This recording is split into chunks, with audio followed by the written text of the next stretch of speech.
estamos en Aprendiendo Juntos de Vino. Mi nombre es Gabriela. Mi nombre es Marco Antonio. Y bueno, primero que nada queremos darle las gracias por la gente que ha compartido, que le ha dado like, que se ha suscrito. Muchas gracias. Muy bien. Hoy, Gaby, vamos a abordar dos temas. El primero es las cosas que creemos que debimos de haber sabido antes, o que consideramos que si hubiéramos sabido antes, hubiéramos explotado mucho mejor nuestros vinos, hubiéramos conocido mejor nuestros vinos. Y la segunda es las preguntas que nos han hecho a lo largo del tiempo que hemos estado grabando estos videos, ¿no? La primera es, ¿cuánto tiempo debo de guardar mi vino después de que lo abrí?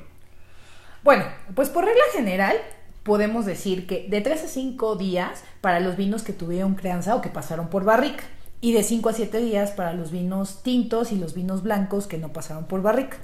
Recuerden que en la contraetiqueta de la botella podemos ubicar si pasaron por barrica y por cuántos meses pasaron por barrica, entonces con eso podemos darnos cuenta pues para el periodo, ¿no? Así es. Sin embargo, la realidad es que también hemos encontrado vinos que en la experiencia los abrimos y el siguiente día son unos vinazazos. Sí, que han evolucionado, que tienen mayor sabor, mayores aromas. Exacto. O el otro lado de la moneda, ¿no? Que parecieran muy buenos vinos el día que lo abrimos y el siguiente día se caen por completo. No es el mismo vino, de hecho es un vino que podría dejarnos hasta muchas cosas que desear a veces, ¿no? Así es, pero bueno, por regla general vámonos así, ¿no? De 3 a 5 días y de 5 a 7 días para guardar un vino después de que lo abrimos. Así es. Otro de los temas es, muchas de las veces encontramos vinos que traen una medallita o que traen un símbolo de evaluación de 94 puntos en la escala de Parker o en Wine Spectator o en algún otro medio, ¿no? ¿Son los buenos vinos? ¿Son los que debo de comprar? Mira, yo creo que como guía pudiéramos irnos y a lo mejor le atinamos y decimos que sí son buenos vinos. Sin embargo, yo creo que tenemos que tomar en cuenta que al final de cuentas la gente que evalúa los vinos, pues es su percepción, es su gusto, es muy subjetivo. Entonces, muy probablemente pueda ser que unos vinos con buen puntaje, pues a nosotros no nos guste, ¿no? Porque pues no nos gusta ese tipo de uva, o porque son muy fuertes, o porque son muy suaves. Entonces, sí puede ser una guía, sí podemos, si no sabemos mucho de vinos, a lo mejor escoger esos. Y pues ya más adelante cada quien escoger de acuerdo al tipo de uva, al país, a la añada, al gusto personal, al gusto también, personal, ¿no? Porque pues al final del día lo que decías es percepción en muchos casos. Así es. Y bueno, hay otro tema que seguro lo han escuchado y si no lo van a escuchar, que son los famosos taninos. Y es cuando leemos, ¿no? Un vino muy tánico, o los taninos pulidos, o los taninos presentes, o los taninos verdes, ¿no? En principio, ¿qué son los taninos? Los taninos básicamente salen o los da lo que son las semillas, los tallos, la piel, la madera de las barricas. De hecho, los taninos los vamos a encontrar en los vinos tintos y en algunos casos en los vinos blancos, siendo los vinos que pasaron por barrica, ¿no? Exacto. De ahí que encontramos dentro de muchos vinos los taninos y partamos de que los taninos no tienen sabor, no tienen olor. Así ¿no? Es. Entonces, ¿cómo sé que tiene taninos? Bueno, los taninos realmente los vamos a sentir en la boca, ¿no? ¿Qué vamos a sentir? Pues vamos a sentir un poco áspera la boca, los dientes los vamos a sentir ásperos, las encías, vamos a sentir tal vez un poco como de resequedad, la lengua tal vez un poco adormecida. Es algo muy similar como si ustedes se tomaran un té negro o si comieran muchas nueces, que tenga mucha cáscara las nueces. Esa sensación es básicamente lo que nosotros decimos que son los taninos, ¿no? Muchos lo describen como resequedad incluso, ¿no? O astringencia, ¿no? O astringencia, ¿no? La realidad es que lo que vamos a sentir en la boca es una sensación como de, ¿no? Como si te la chuparan y te quedara seca. Esos son básicamente los taninos. Y bueno, también vamos a ver en las botellas un término que son los sulfitos. Los sulfitos básicamente es dióxido de azufre. El dióxido de azufre se encuentra naturalmente en las frutas, en este caso pues también en la uva, pero los enólogos o los productores de vino también lo utilizan para conservar el vino. Para conservar el vino, para disminuir la oxidación, para mantener la frescura del vino, ¿no? Muchas veces, mucha gente cree que los sulfitos son por los cuales nos duele la cabeza después de tomar vino.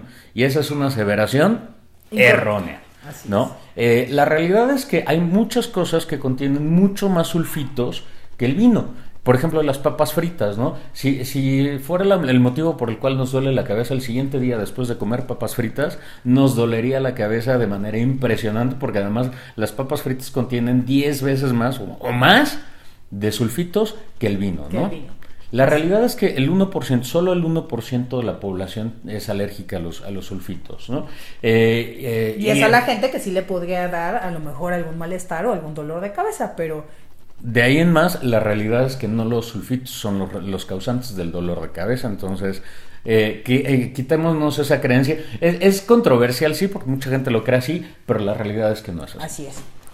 Y bueno, vámonos a otro tema también. Lo que vamos a encontrar muchas veces también en las botellas que diga blend, ensamble, coupage, mezcla. Vino de corte. Así es. Y bueno, ahí tenemos que entender dos cosas, ¿no? Hay vinos que son monovarietales, que son los elaborados con una sola uva, y hay vinos que son de mezcla, de ensamble, de coupage, que son los elaborados con más con dos uvas, con dos uvas o más, ¿no? Así es, con varios caldos podríamos decir, ¿no? Entendemos por caldo el resultante de la extracción del jugo de la uva, ¿no?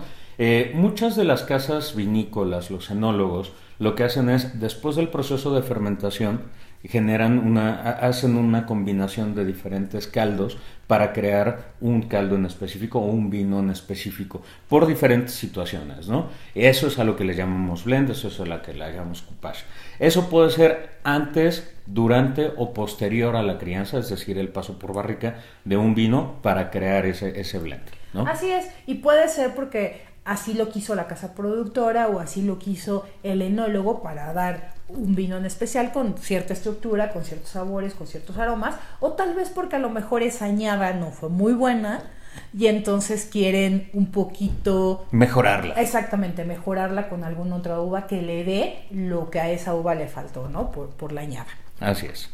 Otra de las cosas que generalmente nos preguntan o nos comentan es, ¿todos los vinos tintos son fuertes?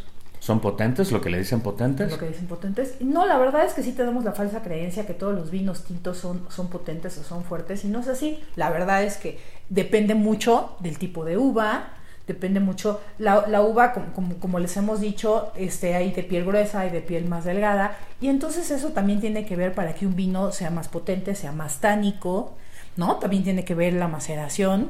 Así es. Y por el otro lado hay uvas que son bastante más... suavecitas, por decirlo así, Zinfandel, Pinot Noir, que son uvas mucho más ligeras y que por consecuencia no son tan fuertes como vinos como Tanat, como vinos hechos de Cabernet Sauvignon, ¿no? Eso sí los podríamos clasificar como vinos fuertes. Fuertes o ¿no? potentes. Sin embargo, la realidad es que mucho tiene que ver con la crianza y con la uva. Así ¿no? es. Y bueno, también hay otra falsa creencia de que si el vino te pinta los dientes o te pinta la lengua, es un vino malo, es un vino corriente, es un vino que le echaron un poco de colorante, ¿no? Y en lo personal, en algún momento yo sí creí que ese tipo de vinos eran vinos corrientes, ¿no? Sin embargo, no, la verdad es que tampoco es así. Tiene mucho que ver por la uva, nuevamente. Hay vinos que desde que tú los sirves en la copa se pinta, como puede ser la característica de un Malbec, por ejemplo.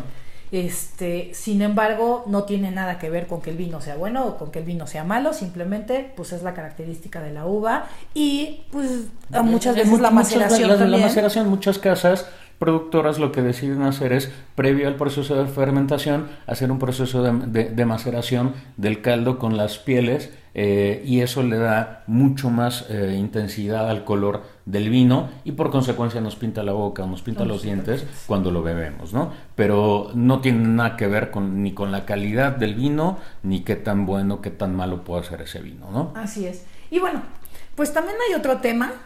El maridaje. El maridaje, yo creo que esa es una de las preguntas que más nos han hecho y es un poquito complicado, que de hecho queremos ahondarlo en capítulos posteriores. Ahorita nada más queremos darle así como una probadita de lo que es el maridaje. Básicamente el maridaje lo que busca pues es la armonía entre la comida y la bebida. Esto es que al final de cuentas ni la comida sobresalga o mate el vino, ni el vino mate los sabores de la comida. El maridaje viene de una palabra en francés que es mariage. No sé si la pronunciación sea la correcta, pero básicamente lo que busca es la unión, la armonía entre esos dos, ¿no? Entre la comida y la bebida. Y la bebida. Y eso nos lleva a una pregunta muy, muy, muy frecuente, o una aseveración, o una creencia, o un mito, no sé cómo llamarle, muy frecuente, que es el vino blanco, carnes blancas, vino tinto, carnes rojas. En principio, eso lo abordaremos próximamente, pero para empezar, esa es una aseveración incorrecta. Pero ya les platicaremos por qué. ¿Muy Así bien? es. Y bueno, pues creo que eso es todo por el día de hoy. Espero que les hayan servido y les sean útiles nuestros comentarios y nuestros consejos. No se les olvide darle like, compartir y suscribirse. Muchas gracias. Muchas gracias.